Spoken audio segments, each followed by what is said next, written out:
Vamos al libro de Juan, capítulo 15.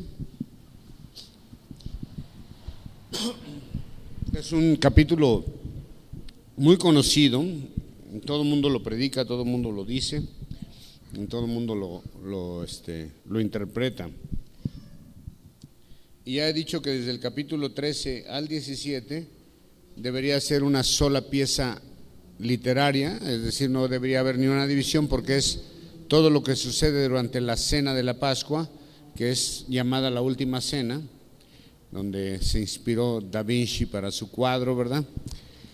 Y de ahí salieron un chorro de cosas locas, pero bueno, están en esa cena, y de alguna manera todo esto es la plática de la sobremesa, ¿no? Cuando ya están ahí platicando, ya han hecho todo el ritual de el cordero, esas cosas. El capítulo anterior hablamos un poquito del camino, la verdad y la vida, de las mayores obras que Jesús dijo que íbamos a hacer, que hablamos que era realmente la predicación del Evangelio, y donde hay también una promesa del Espíritu Santo.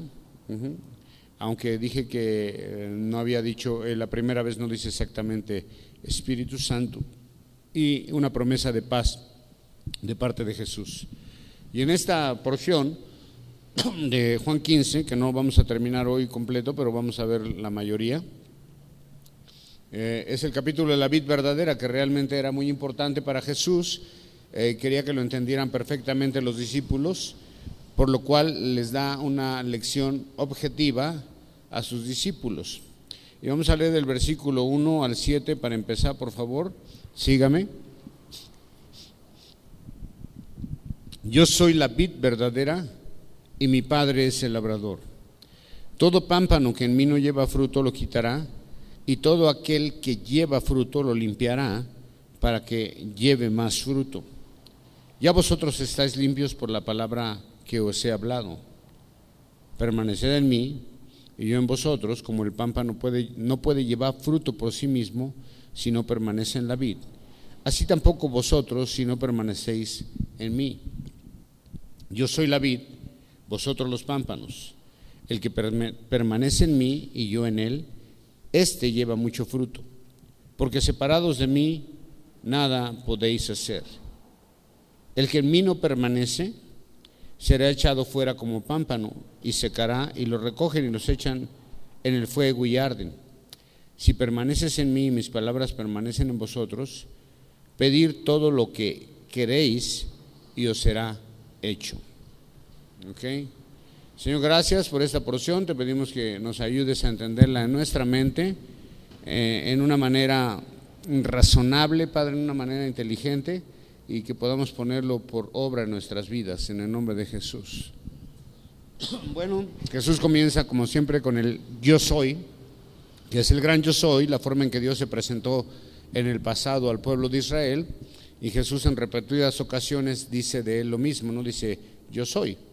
En esta ocasión se presenta como una vid verdadera, y obvio Jesús está usando una metáfora, un lenguaje figurado. La vid a la que Jesús se refiere es un arbusto en su totalidad, pero en específico se va a referir al tronco del arbusto, en lo que está arraigado en la tierra, y Jesús dice yo soy el tronco, yo soy el centro, yo soy la vida. La vid verdadera indica que si hay una vid verdadera, había una vid verdadera, una vid que era falsa, ¿no? Y deben entender que usó ese ejemplo de la vid porque la vid se había convertido en un símbolo de Israel. Muchos profetas usaron esta metáfora para identificar a Israel. Por ejemplo, el Salmo 88 dice: hiciste venir una vid de Egipto, echaste las naciones y plantaste, limpiaste sitio delante de ella e hiciste arraigar sus raíces y se llenó la tierra. Está hablando de Israel y la representa como una planta de vid. Y luego, por ejemplo, Ezequiel capítulo 15 verso 2 y 3 dice: hijo de hombre, ¿qué es la madera de la vid más que cualquier otra madera? ¿Qué es el sarmiento entre los árboles del bosque? ¿Tomarán de ella madera para hacer alguna obra? ¿Tomarán de ella estaca para colgar en ella alguna cosa? Ok, otra vez vemos que es refiriéndose al pueblo de Israel. Jesús mismo contó la parábola de los viñadores malvados, ¿se acuerdan? para ejemplificar su muerte y a Israel en específico, a sus dirigentes religiosos. Es una parábola que envuelve todos estos elementos. Pero obviamente habla de una vid verdadera porque había otra que no era verdadera, y esa vid que no era verdadera era Israel. Una vid sin frutos, solo de apariencia, ¿no? Tenían una religión, era mucha apariencia, y ahora de Jesús dice: yo soy la vid verdadera, la auténtica, la que va a hacer producir frutos, porque Israel solo produjo una religión, pero sin frutos, una apariencia de religiosidad nada más, ¿no? De santidad, pero no había tales frutos. Entonces una vid que no cumplió con su función, ahora dice que él va a hacer lo que hizo, lo que no hizo el pueblo de Dios, puntualizando en los religiosos o en la casa sacerdotal. Y lo que espera Dios de ellos, o lo que esperaba Dios de ellos, era realmente una producción, era fruto, el cual realmente no lo hubo. Algunos historiadores dicen que en las puertas del templo había un racimo de uvas de oro labrado en las puertas. Entonces la vid era un símbolo de Israel, y los israelitas lo entendían muy bien, los judíos. Entonces de esa forma ya podemos entender mejor las palabras de Jesús. Y Jesús es una nueva vid, y es la vid verdadera. Luego dice que su padre es el labrador. Pero ¿cuál es el trabajo de un labrador? ¿Qué es lo que hace un labrador? Pues un labrador prepara la tierra para sembrar, y una vez que está preparada, siembra, después riega, tiene que cuidar. Pero el punto principal es que la planta que sembró el labrador y cuidó también, tiene que producir la mayor cantidad de uvas. Ese es el propósito de una vid. Y las uvas tienen que ser comestibles, porque también hay uvas silvestres que no se pueden comer. Estas uvas a su vez producen vino. Ahora que me invitaron a hacer un viaje por esas tierras donde hay vinos, conocí muchísimas clases de uvas inimaginables, o sea que jamás en mi vida había oído esos nombres de uvas. Pero bueno, es muy interesante ver cómo el cultivo de la vid es una planta trepadora, y tiene que llevar guías para su crecimiento, y tiene que estar a cierta temperatura, tiene unos cuidados muy especiales para producir uva de calidad, y de esa uva de calidad salen los mejores vinos. ¿Okay? Así es de que qué rico es el vino, cuando sabes de vinos y lo disfrutas como es. ¿Okay? Cuando te emborrachas, pues ya es otra onda, ¿no? O sea, no está bien la onda, pero el vino es muy rico, Dios lo puso para eso. Jesús tomaba vino, los apóstoles tomaban vino. ¿Okay? De hecho Jesús dice: no volveré a beber de este fruto hasta que regrese, ¿no? Es decir, que en el cielo no hay vino. ¿Okay? Se esperaba una buena cosecha de Israel. El labrador es el encargado del cuidado de la planta, y eso fue lo que hizo Dios con Israel. Pero no hubo producción, no hubo frutos. Y después se refiere a los apóstoles como los pámpanos, es decir, las ramas, que la palabra en griego es klema, que quiere decir una rama o un retoño. Entonces un pámpano es lo que conocemos como una rama, y la rama es donde pone su atención el labrador, porque ahí se van a manifestar los frutos. La rama es parte del tronco, pero no todas las ramas llevan fruto. Algunas se caen al piso y se ensucian, y ahí no producen. ¿Ha visto eso? Yo hace mucho tiempo enseñé este capítulo fuera del libro de Juan, y me llamó tanta la atención que anduve buscando ver un viñedo, y después tuve la oportunidad de ver un viñedo, y vi cómo las ramas llegan a ser tan pesadas, y cuando no tienen la guía, porque es una planta trepadora, caen al piso. Y cuando cae al piso, la planta sigue creciendo, pero por el piso, y se arrastra, y ahí no puede producir frutos. Entonces el labrador está atento a ver cuáles ramas llevan fruto, cuáles no están produciendo porque se han caído. ¿Ve? Es muy interesante esto. Entonces cuando el labrador detecta que hay ramas que no tienen frutos, que son estériles, tiene que hacer algo. Suena muy drástico, y seguro le duele si lo interpretamos en forma literal. Muchos han interpretado este pasaje como que el labrador llega y corta la rama porque se cayó y no produjo fruto. Pero cuando vas a un viñedo y ves a un labrador profesional trabajar en la viña, ¿sabes qué es lo que hace con la rama? No es así, porque quienes están unidos a Israel, al tronco, aunque, si caen y empiezan a ir por el piso, no va a producir. El caso de Israel fue muy diferente. Israel se separó del tronco. El fruto es una vida que produce buenas obras en todos los niveles de pensamiento, de acción. Son vidas productivas para el reino, y no solo en el evangelismo, sino en toda clase de acciones que glorifican a Dios. No se me duerma, no se me desvele, tranquilos. Y dice en Gálatas 5:22, el fruto del Espíritu es ¿qué? Amor, gozo, paz, paciencia, benignidad, bondad, fe, y luego mansedumbre, templanza. Contra estas cosas no hay ley. Entonces, cuando el labrador no encuentra nada de esto, ¿sí? No encuentra frutos en los pámpanos, cuando no hay ni siquiera brotes del fruto esperado, el labrador hace algo con la rama estéril. ¿Cuáles de esos frutos encuentras en tu vida tú? Amor, benignidad, paciencia, gozo, fe. ¿Sí encuentras algunos o no? Porque el labrador ahí anda, o sea, viendo las ramitas, qué frutos tienen. ¿Cuáles frutos encuentras en tu vida? Entonces, cuando el labrador no encuentra nada de eso, tiene que hacer algo, porque a cierto tiempo la rama debe dar muestras de fruto. Hay gente que dice, yo tengo 25 años de cristiano y no he producido ni un fruto. Bien. Es decir, que debe responder a los cuidados del labrador. Si ese tiempo, bajo los cuidados del labrador, no hay señales de fruto, ¿sabes por qué es? Es porque se cayó. O la parte más drástica es porque se separó del tronco, como el caso de Israel. Hay ramas que no producen porque se separaron del tronco, y hay otras que cayeron. Entonces el labrador hace algo con la rama que cayó, y tuve la oportunidad de ir a unos viñedos y verle y preguntarle al labrador, y la rama que cayó a tierra, hablando de creyentes que siguen ligados a Cristo, o sea, siguen en el tronco, pero no ha habido producción porque cayeron. Las causas pueden ser muchas, confusión, pecado, no sé, pero el chiste es que no está produciendo, o simplemente porque permanecen inactivos, nomás están sentados ahí. ¿Sí? Si interpretamos la traducción del griego del verbo que dice levantar, ¿sabe cuál es? La palabra que usa es airo. Pero si lo interpretamos como quitar literalmente, parece como si dijera que alguien que está en Cristo y no produce es cortado de la vida del tronco. Parece que diría eso.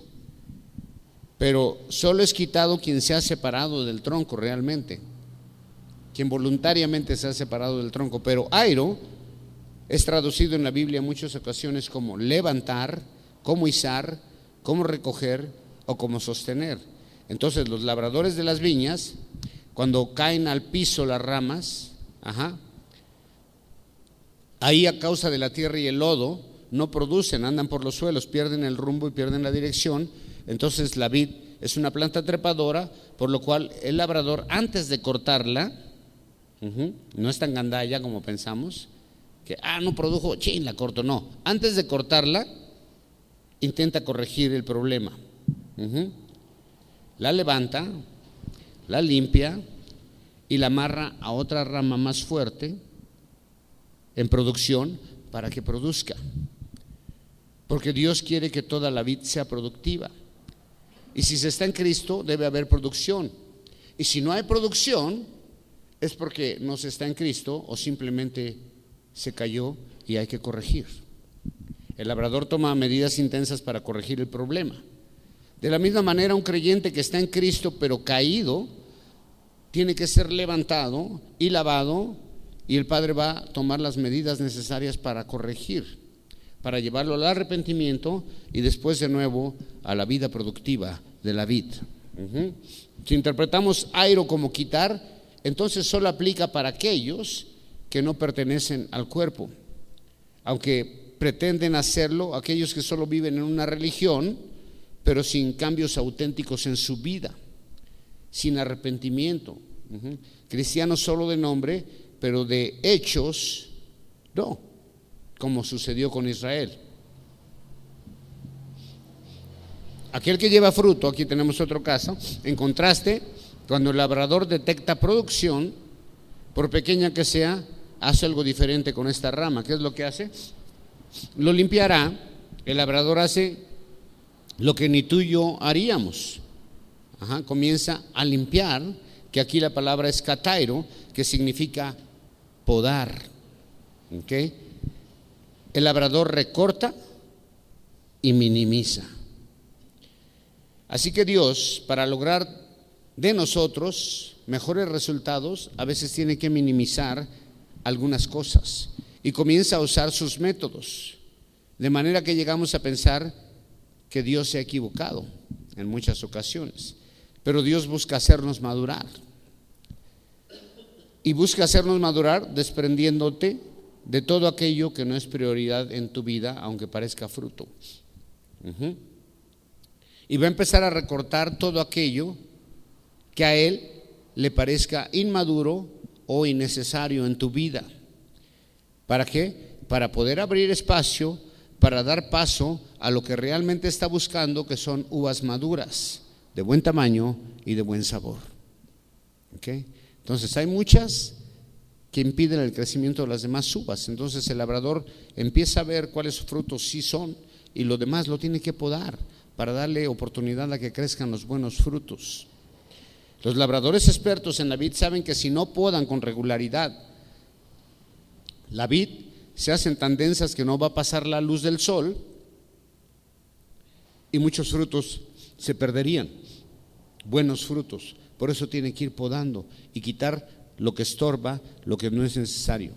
Y entonces cuando Dios comienza a hacer ese tipo de cosas en nuestras vidas, ayer estuve en el hospital con un amigo muy querido que está muy grave y no entendía por qué había pasado eso. Yo le expliqué un poquito acerca de cómo Dios trabaja en nuestras vidas para hacernos madurar en ciertas situaciones, y que lo que parece una desgracia o un castigo realmente es algo que está haciendo Dios para hacernos madurar. Desgraciadamente a veces somos muy necios. A veces Dios nos recorta y nos empezamos a quejar. A veces Dios nos puede recortar hasta en un ministerio.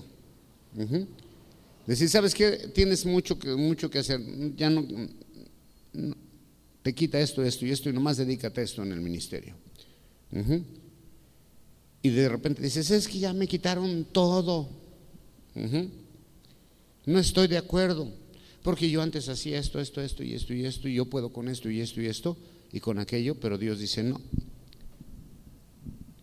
Tengo que podar y quitar algunas cosas que son innecesarias para que en una sola des buen fruto. Así que si estás pidiendo frutos abundantes en tu vida, lo que viene es una podada en tu vida. ¿De qué? De todo lo que no es necesario en tu vida. De todo lo que te estorba para crecer, para que des frutos. Aun cuando lo consideres algo muy bueno lo que estás haciendo, Dios va a comenzar a hacer cosas, a quitarte cosas que te estorban para que puedas dar buen fruto. Y duele. Vas a decir, no, pero... Así que el labrador quita todo lo que se está secando o lo que ya está seco, y de la misma manera hace el padre con sus hijos. Él va quitando todo lo que no te sirve y va a sacrificar unas cuantas uvas para tener uvas de mejor calidad. Así que el propósito y resultado de la poda es producción en abundancia y calidad. Así es de que cuando Dios te esté quitando algo, no te quejes, porque está buscando producir mejores frutos en ti. Hay gente que tiene demasiadas cosas y por tantas cosas no crece ninguno de sus frutos. Son frutos pequeñitos, sin madurar. Entonces Dios empieza a quitar algunas cosas para que puedas madurar un buen fruto. ¿Sí? ¿Está de acuerdo o no?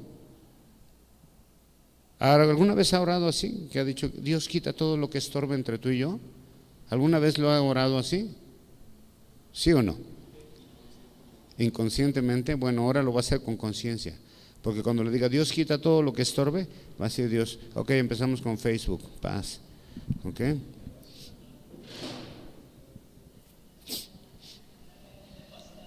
Luego le dice en el verso 3, ustedes ya están limpios, es decir, ya están podados. ¿Quién hizo la poda? La palabra de Dios, que produce las vidas transformadas. La palabra es para confrontación y nos va limpiando únicamente cuando la ponemos en práctica. Porque tú puedes ser confrontado con la palabra, pero si no obedeces la palabra, de nada sirvió. La palabra es como un fuego purificador que va trabajando en nosotros y nos va limpiando poco a poco. Entonces, dar fruto es trabajo de cómo obedeces y reaccionas a la palabra de Dios y del Espíritu Santo en la vida del creyente, que es obediente y está dispuesto a ser podado para producir fruto. Y luego dice algo maravilloso, dice 4, permanecer en mí y yo en vosotros, como el pámpano no puede llevar fruto por sí mismo, así también ustedes, si no están en mí, no van a poder hacer nada. Entonces, después de que los levanta y los limpia, sigue el paso más importante, que es permanecer. ¿Y qué quiere decir permanecer? Es decir, una vida que permanece pegada al tronco donde emana la vida. Una conexión entre la rama y el tronco, es decir, que nos invita a estar unidos siempre, en toda situación, en cada momento de nuestra vida, a Jesús. Y de esta manera la producción tiene que ser abundante. Cuando tú ves creyentes que no están produciendo frutos, es porque no están en el tronco, porque se desconectan. Permanecer es quedarse en una conexión de intimidad con Dios que es mutua. El tronco de la rama y la rama del tronco. No te puedes mover a ningún otro lado. Tu vida está atada a la fuente principal. Ninguna rama puede decirle al tronco, ahorita vengo, me voy a dar una vuelta, ¿verdad? ¿Verdad que no? ¿Qué pasa si se separa? Se muere, no produce. Es como estar conectado a un respirador. Cuando estás muy grave en un hospital, estás conectado a un respirador. ¿Y qué pasa si te desconectan? Te mueres. Y de aquí en adelante la palabra que más encontramos en la enseñanza de Jesús, ¿cuál es? Permanecer, en sus diferentes conjugaciones. ¿Qué es qué? Permanecer. Advierte que nadie puede pretender dar fruto separado del tronco. Así también todo creyente que pretenda actuar para producir sin Jesús es prácticamente imposible. Hay muchas gentes que intentan producir frutos sin estar unidos al tronco. Eso es imposible. Nadie puede producir frutos sin estar unidos al tronco. Nadie puede producir amor, paciencia, benignidad, mansedumbre, templanza, dominio propio si no está unido al tronco. Eso solamente se produce cuando estás conectado con Jesús. Así es de que Jesús quiere que sus discípulos sepan que aunque Él se va, que es la conexión, va a continuar a través del Espíritu Santo, y debían entenderlo perfectamente bien todo esto. Y luego dice el verso 5, lleva mucho fruto. La clave de una vida transformada es una vida productiva para el reino, es la permanencia. Y eso es algo que nos toca hacer a nosotros, el permanecer unidos a la vid. Y luego, en contraste, viene quien vive ajeno a la vida del tronco, es decir, aquel que no es creyente o aquel que se ha separado por voluntad. No puede hacer nada por sí mismo. Piensa en una rama cortada. ¿Qué puede hacer una rama cortada? Tirada en el suelo. Pues no puede dar ningún fruto, por mucho que se esfuerce, por mucho que trate de hacerlo. Los frutos vienen por medio de la comunión con Cristo nada más. Fuera de eso nada podrás hacer. Hay muchos que quieren fabricar frutos, pero los frutos no se fabrican, se cultivan. Hasta ahorita todavía no existen frutas sintéticas, ¿o sí? Los frutos no se fabrican, se cultivan. Y luego en contraste viene el que no permanece en el verso 6. El que no permanece es el que por su voluntad se separa del tronco, el que quiere vivir fuera de la vida de Dios, el que es ajeno a esa vida. Como mucha gente, ¿no? Que se le invita a la iglesia, vienen y tal, dicen, nah. Ok, entonces él se está separando por su propia voluntad, no quiere estar. Y obviamente, ¿qué pasa con esa persona? Se seca. Y lo único que queda, cuando algo se seca, cuando la rama se seca, ¿qué es lo que hacen con ella en los viñas? La echan al fuego, la queman. Su vida espiritual está seca, se ha secado, ha dejado de ser productivo, no queda otra más que quemarlo. Tan. Y luego viene lo más maravilloso de todo el verso 7, que ha sido tan mal interpretado, hermanos, porque lo sacan de contexto, que dice ahí: si permanecieres en mí y mis palabras permanecen en vosotros, pedid lo que quieras y os será hecho. Por último, la promesa implícita para quienes permanecen. Vida abundante. Y no está hablando que Dios es el genio y que tú eres su amo, ¿no? Lo que dice es que quien permanece en Cristo unido, pegado en comunión con Él, será inevitable que su vida sea alcanzada por bendiciones cada vez mayores. Es decir, que tu relación con Dios debe ser tu prioridad y nada debe de estar por encima de esto. Entonces va a venir vida abundante porque estás conectado a la fuente de vida. Lo que juega un papel central aquí es la palabra. Dice, si mis palabras permanecen, es el papel elemental. No solo es escucharla, ¿ves?, sino obedecerla. No es una vida de teología, sino práctica. Y esto es en lo que se glorifica a Dios, en la acción, en la vida que corre conforme a los mandamientos de Dios. Y esa es la mía. La vida del creyente que obedece a Dios y le glorifica con sus actos debe ser una vida abundante en bendiciones. Así lo prometió Jesús. Entonces, ¿estás tú en permanencia o estás separado?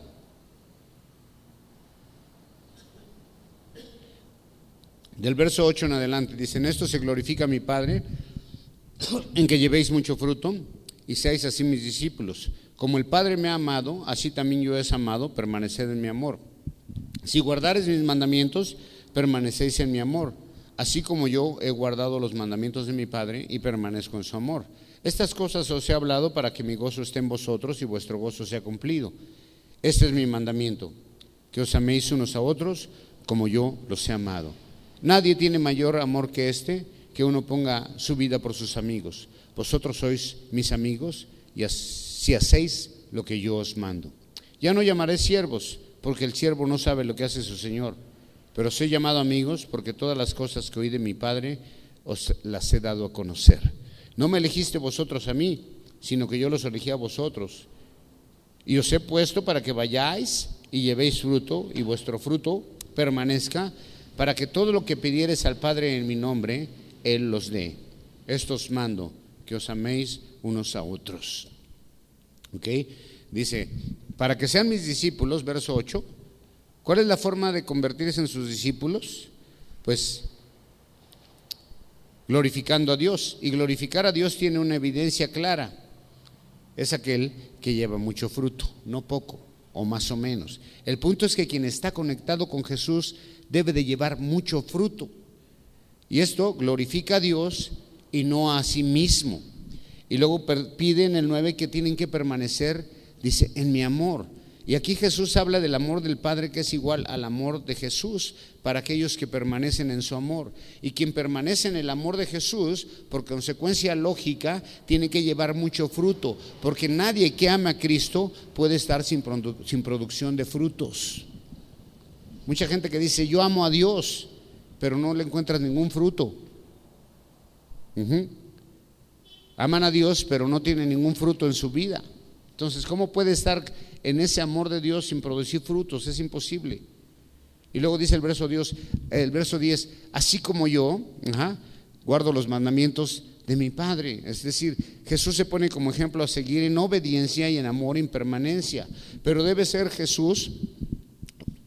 Y Él dice, yo pongo mi vida como el ejemplo a seguir es Jesús. Y dice, yo pongo mi vida como ejemplo de amor y de permanencia. No hay ningún otro ejemplo a seguir, porque la perfecta obediencia y el perfecto amor solamente está en Jesús. Verso 11 dice: todo esto se los he dicho para que su gozo sea cumplido. Entonces la vida que está en gozo es la que va más allá de la felicidad momentánea y se encuentra, ¿sabes dónde se encuentra el gozo y la libertad perfecta? En la obediencia, en amor a Jesús y a los demás. Es decir, una comunión en dos sentidos: es amor con Dios, pero también al mismo tiempo amor con los demás, los hermanos en la fe. Qué triste que en las iglesias hay pleitos, disensiones, que no se hablan, que se escupen en la cara, que se demandan, que se caen gordos, que andan hablando unos de otros. ¿Qué onda? Entonces no están conectados con Dios. Pierdes el fruto. Y luego en el verso 12, este es mi mandamiento, dice, que os améis unos a otros como yo los he amado.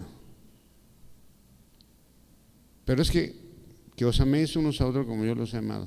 Pero es que os améis unos a otros como yo los he amado. ¿Opcional? No, dices mandamiento. Hace énfasis en el amor entre creyentes, ¿no? Y es un mandamiento. Y que debe ser igual, el amor que sentimos por nuestros hermanos en Cristo debe ser el mismo que Jesús siente por cada uno de los suyos. Así que si amas a Jesús, la consecuencia lógica también es que amas a tus hermanos en la fe. Es imposible que andes odiando a la gente, juzgando, etiquetando. O sea, ¿cómo? Si Dios ama a esa persona, ¿por qué tú lo odias? No entiendo. Verso 13 y 14 dice: nadie tiene mayor amor que poner su vida por sus amigos. Bueno, aquí el termómetro de hasta dónde debo amar. El punto es que Jesús dice: yo voy a poner mi vida por ustedes en un acto de amor. ¿Hasta dónde quieres amar tú?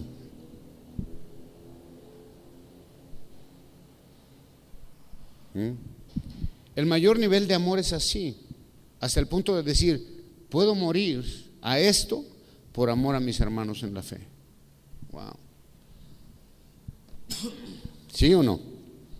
Y la palabra que usa para amigos es filos. Y aquí se nos está hablando de un amor fraternal, pero no dice que solamente debes amar a los muy cercanos o a los de sangre, sino a todo aquel que está en tu entorno de vida diaria en Cristo. Y luego les dice: ya no son mis discípulos, ahí cambia todo, les dice, ahora son mis amigos. Eso está bien chido. Si realmente quieres estar en un nivel de amistad con Jesús y decir: soy amigo de Jesús, ya no discípulo, ahora ya soy amigo, o sea, ya pasas a ser discipulado y ahora ya eres amigo de Jesús. Pues el requisito para ser amigo de Jesús es obedecer el mandamiento de amar a los demás. Si no lo haces, estás descalificado como amigo de Jesús, no estás en la lista de amigos de Jesús. Y hay una diferencia muy grande entre un conocido y un amigo, aunque tendemos a generalizar y a cualquier persona que te saluda le llamas amigo. Un amigo va más allá de alguien que conozco. Y sobre todo, dice Jesús: os he llamado amigos en el 15. Un nivel de siervo, un cambio de nivel de siervo de Jesús a amigo de Jesús. ¿Qué es lo que nos convierte en amigo de Jesús? La intimidad con Él y con Dios, y todo es a través de la revelación de la palabra. Así que quien no escucha la palabra y la pone en práctica, quien no indaga en la palabra de Dios, no puede considerarse amigo de Jesús. Un amigo es alguien con quien hay confianza y sabe todo uno del otro. Y no hablo de datos, ¿no? De que se llama tal y vive en tal y ese es su teléfono, no, sino que sabe sus sentimientos, sus pensamientos, su sentir. Hay unidad. Eso es un amigo. No se confundan, mucho menos con las redes sociales, ¿no? Que a todo el mundo le llamas amigos y no los conoces. Es que un amigo, ¿cuál amigo? Eso no es un amigo. Es muy diferente. Un conocido, un amigo o alguien que está galaneando, ¿no? ¿Cuál es el propósito de todo esto? 16 y 17 dice: para que vayas y lleves. Ajá. ¿Para qué los eligió? Para que vayan y lleven fruto. Dos cosas: ir y llevar. ir a donde no hay conocimiento de estas cosas para llevar el fruto. ¿Qué se produce con la revelación de la palabra? Y también es dar un seguimiento, porque el fruto debe de permanecer. Una permanencia con quien produce el fruto y una permanencia con quien recibe el fruto. El fruto a nivel de obras, el fruto a nivel de acciones y pensamiento de comunión con Jesús y los demás. La consecuencia de ir y llevar fruto y permanecer es una carta abierta para pedir a Dios en relación con la obra de Dios, ¿ok? Lo que sea necesario para el desarrollo de la misma obra, Dios nos lo dará entonces. Si nosotros estamos amando, obedeciendo la palabra, tenemos buena relación con los demás, estamos unidos al tronco, y estamos yendo a llevar fruto, entonces dice Jesús, entonces pide todo lo que quieras en mi nombre y os será hecho. ¿Para qué? Está relacionado con ir y llevar. El pedir lo que quieras y os será hecho, todo lo que quieras al Padre en mi nombre os los daré, está relacionado con la obra de Dios, no está relacionado con casas, carros y ropa y dinero.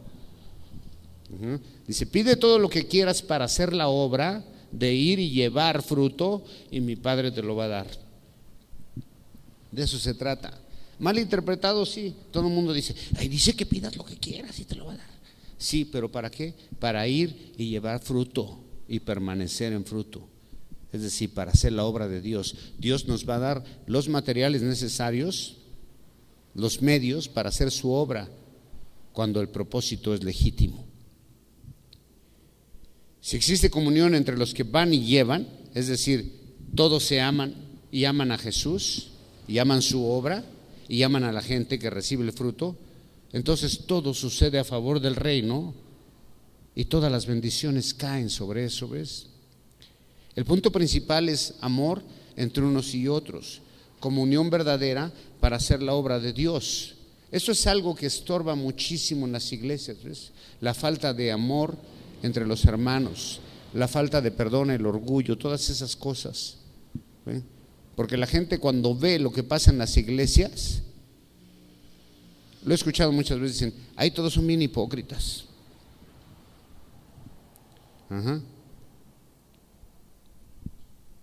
Porque aman mucho a Dios, pero cómo son chismosos y andan clavando lanzas a los demás, ¿no? Todos muy santos y los demás son pecadores. Yo soy santo, todos son pecadores. Eso hace mucho daño a la obra, ¿ves?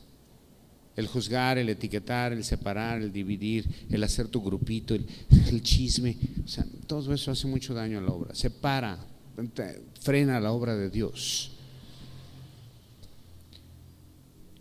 Lo que da el avance a la obra de Dios es esa fraternidad en el cuerpo de Cristo. Somos miembros de un cuerpo todos. Un cuerpo no se pelea uno con otro. O sea, imagínate mi mano peleándose con mi ojo acá. No funciona.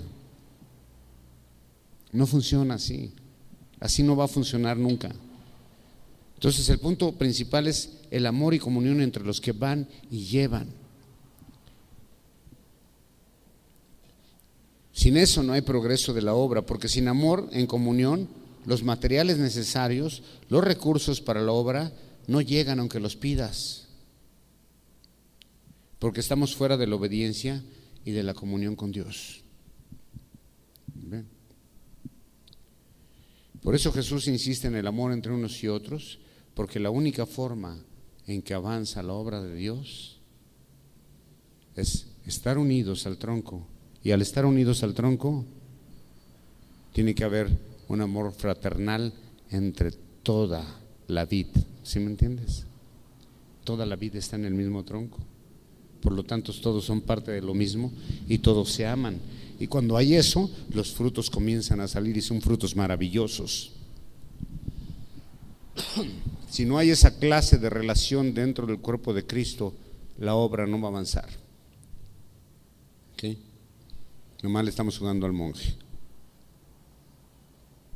Entonces, el punto es, ¿realmente estoy ligado al tronco? ¿Permanezco en amor o no?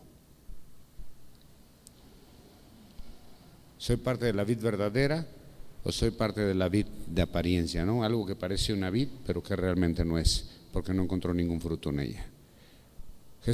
Dios quería encontrar fruto en Israel, no encontró nada. Y ahora Dios quiere encontrar fruto en nosotros que hemos sido injertados, ¿verdad? Dice. Ahora quiere encontrar frutos en nosotros. ¿Cuáles son los frutos? Pues ya los dije, ¿no? Amor, paz, mansedumbre, paciencia, benignidad, fe, dominio propio, templanza. Esas cosas son las que te hacen ser amigo de Jesús. Un amigo de Jesús tiene que tener el carácter de Jesús. Dime con quién andas, ¿verdad? Y te diré de cuáles fumas. Si eres amigo de Jesús, obviamente te pareces a Jesús. Tienes muchas cosas afines con Jesús, ¿no? Si no tienes nada de eso, pues no eres amigo de Jesús. Solamente un simpatizante, tal vez alguien que dice, pues me cae bien el tal Jesús, pero así cuates no somos. Qué triste que algunos tenemos que decir eso, ¿no? Pero deberíamos de convertirnos en amigos de Jesús. ¿Cómo? Obedeciendo la palabra y obedeciendo el mandamiento que dijo Él. Este es mi mandamiento, que se amen unos con otros. ¿Para qué? Para que llevéis mucho fruto. Y cuando hagan eso, entonces pidan lo que quieran y mi Padre se los dará, pero para la obra. ¿Okay? No son casas, no son carros, no son nada de eso. Es el material necesario, los recursos para hacer la obra de Dios. Pero sin amor, sin estar unidos al tronco, no se puede hacer. ¿Ok? Dan un aplauso bien fuerte al Señor y vamos a orar.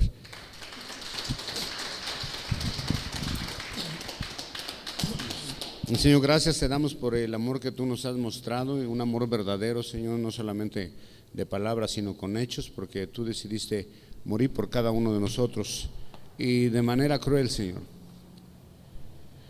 Y Padre, ahora tú nos dices que das un nuevo mandamiento para producir mucho fruto. Y el primero es permanecer en ti, unidos a ti en todo momento, y el segundo es amar los unos a los otros como tú nos has amado. Señor, ayúdanos a sentir ese amor por los demás, aunque sean personas molestas o que no nos caen bien o gratas o no sé. Señor, ayúdanos a amar de la misma manera a los que me hacen bien que a los que me hacen mal. Ayúdame, Señor, a poder ver a todas las personas que entran en este lugar como hijos tuyos, como amados tuyos, sean como sean. Tú los llamaste, tú los limpiaste, tú los has levantado para que produzcan fruto y son tus hijos. Y nosotros no somos nadie para juzgar a nadie, para hacer a un lado, para separar, para hacer esas cosas. No lo somos. Pues, tu llamado es amar y perdonar. Dios los bendiga a todos. Gracias.